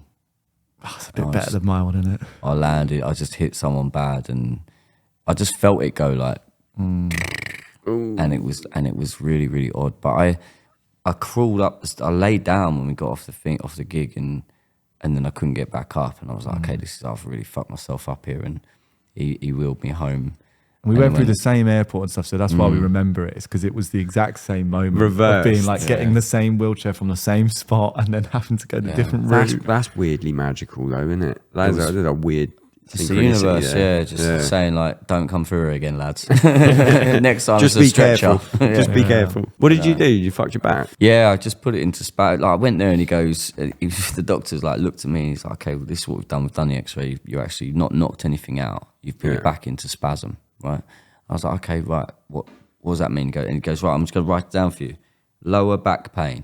I was like, you cannot give me a fucking Cheers, note mate. that says lower back pain. I can't give that to an insurance, and they're going to take one look at me and be like, you're joking. And he was like, well, that's what it is. And I said, but I can't walk. He's like, oh no, you ain't gonna walk today. Like, I was like, you can't give me a note that says lower back pain. Just Severe? That's like Maybe a just the word just severe. anything that like debilitating. Give us a help. Put the word spasm in. You said it out loud. Exactly. What is it in Latin? Give me it in Latin. Something that people don't know. Oh, it sounded real good in Latin. Fucking hell, yeah, it was bad. But that was the start of like many rough injuries just on tour, you know. Because once you've done that, your body knows to expect it sometimes, you know. Yeah. It's basically what happens is it freezes your muscles around your spine so that you can't damage your spine, and that is just agony. It's just the worst. I've had it before actually, Yeah. and they don't know if you were sober by that point. Well, this was pre me like drinking really, so it was like I was drinking a little bit, but I wasn't using drugs or anything, but chaos. They when I did it to mine, they gave me so much Valium, and then it was awesome. And then they stopped giving me the Valium, and it wasn't awesome. But don't do drugs. But it was like they were just like, you got to take this for it, and I was like, what do you mean I got to take this? It feels like I've had like this is what they three do, meters. isn't it? It's so fucked though, because I was in a really bad car accident, and they gave me, they just gave me like 80 tramadol, and I said to her, I was like, I don't have a good relationship with this. And she goes, oh no, it's non-addictive. Are you fucking And for I real? was It's like, heroin. I've just told you Yeah. I don't have a good relationship with this. Got anything else? Yeah. It's sad. It's Really bad sad. the way, That, the way it's they mad. chuck it at you. Yeah. They literally chuck Valium at me, and I was like, got well into them, and I was like, these are fucking awesome. Can I have some more? And they were like, absolutely not. I was like, okay then, Yeah. I'm out. Anyway, Simon, cut some of my fucking pro drug chat out of that, please. Figure it out. We've sort of weaved it in and out of the entire podcast. But the reality is that that's what they're designed to do, right? Yeah. Drugs, alcohol, anything like any kind of vice like that is designed to numb you from what you're feeling, right? And while that's important, if you're having a fucking serious surgery or something, it's integral for you surviving and being able to heal. It's not necessary for getting through the everyday life. Do you know what I mean? And that's the reality of it. That's why you just got to refocus and be like, I'm going to fucking do this. I'm going to live it. Some of it's going to hurt and some of it's going to be great. But the good thing is I can feel it all now. So What a fucking, that's going to be the end of it. saved your ass there, didn't I? Yeah. Simon, that's staying in. I do really appreciate you coming. No, Thanks for Got having us. busy fucking schedule. pleasure. Busy fucking shows. Great album. I'm going to put me on the list. Yeah. I do have another guest today who's, I'm not going to dox them on here, but their reaction to me saying, yeah, let me know what time works, was the flame emoji. So I might be there, I might not. What do we think? 5th of Just November, one thumbs yeah. up. I mean, I'll message you. okay. I'll message you. No, Yeah, I would have yeah. liked to. Here's the time. Yes, I'll definitely see you later. So I might see you later. If not, cool. have a good one. If you are listening, then check out Frank Carter and the Rattlesnakes on tour across most of the world. Most. We'll call it the Nice one, mostly guys. world tour. Thanks, mate. Pleasure.